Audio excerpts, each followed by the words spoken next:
जिस मनुष्य की मृत्यु होने वाली होती है वह बोलना चाहता है लेकिन बोल नहीं पाता। अंत समय में उसकी सभी इंद्रियां, बोलने सुनने आदि की शक्ति नष्ट हो जाती है और वह हिलडुल भी नहीं पाता। उस समय दो यमदूत आते हैं। उस समय शरीर से अंगुष्ठ मात्र यानी अंगूठे के बराबर आत्मा निकलती है, जिसे यमदूत पकड़ लेते हैं। यमराज के दूत उस आत्मा को पकड़कर यमलोक ले जाते हैं, जैसे राजा के सैनिक अपराध करने वाले को पकड़ ले जाते हैं। उस जीवात्मा को रास्ते में थकने पर भी यमराज के दूत डराते हैं और उसे नरक में मिलने वाली दुखों के बारे में बार बार बताते हैं। यमदूतों की ऐसी भयानक बातें सुनकर आत्मा जोर जोर से रोने लगती है, किंतु यमदूत उस पर बिल्कुल भी दया नहीं करते। इसके बाद वह जीवात्मा आग की तरह गर्म हवा तथा गर्म बालू पर चल नहीं पाती और भूख प्यास से तड़पती है। तब यमदूत उसकी पीठ पर चाबुक मारते हुए उसे आगे ले जाते हैं। वह जीव जगह जगह गिरती है और बेहोश हो जाती है, फिर उठकर चलने लगती है।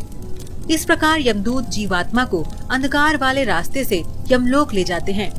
गरुड़ पुराण के अनुसार यमलोक 99,000 योजन यानी 1 योजन बराबर होता है 4 कोस यानी 3 से 16 किलोमीटर। वहाँ यमदूत पापी जीव को थोड़ी ही देर में ले जाते हैं। इसके बाद यमदूत उसे सजा देते हैं। इसके बाद वह जीवात्मा यमराज की आज्ञा से यमदूतों के साथ फिर से अपने घर आती है। घर आकर वह जीवात्मा अपने शरीर में पुनः प्रवेश करने की इच्छा करती है, लेकिन यमदूत के बंधन से वह मुक्त नहीं हो पाती और भूख प्यास के कारण रोती है।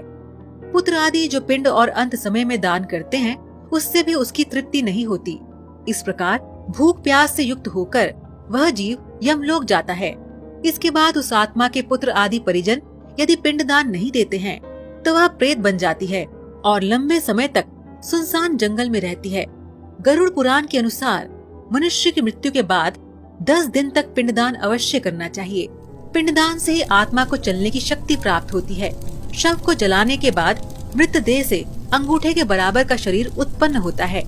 वहीं यमलोक के मार्ग में शुभ अशुभ फल को भोगता है। पहले दिन पिंडदान से मूर्धा यानी सिर, दूसरे दिन से गर्दन और कंधे, तीसरे दिन से हृदय, चौथे दिन के पिंड से पीठ, 5वें दिन से नाभि, छठे और 7वें दिन से कमर और नीचे का भाग, 8वें दिन से पैर, 9वें और 10वें दिन से भूख प्यास आदि उत्पन्न होती है। यमदूतों द्वारा 13वें दिन आत्मा को पकड़ लिया जाता है। इसके बाद वह भूख प्यास से तड़पती हुई यमलोक तक अकेले ही जाती है। 47 दिन तक लगातार चलकर आत्मा यमलोक पहुंचती है। तो इस प्रकार मार्ग से 16 पुरियों को पार कर जीव यमराज के पास पहुंचता है। तो दर्शकों, हम उम्मीद करते हैं कि आपको ये वीडियो पसंद आया होगा।